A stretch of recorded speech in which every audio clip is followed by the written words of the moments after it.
Okay, welcome back to episode 2 of the Microsoft Paint tutorial series. Today we're going to learn how to remove the background on an image. So assume you have an image like this and you want to remove the yellow background. We're going to hold down Control A. And once you hold down Control A, you'll notice that the borders become animated on this image. So step number 2 is you want to come up here, top left, and hit Remove Background.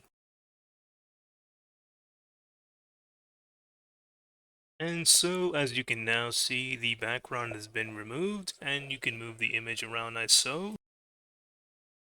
Okay, let's try a different example.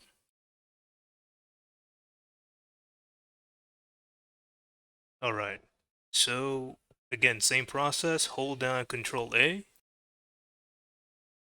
wait to see that the borders are animated. If they're not animated, you have not selected it properly.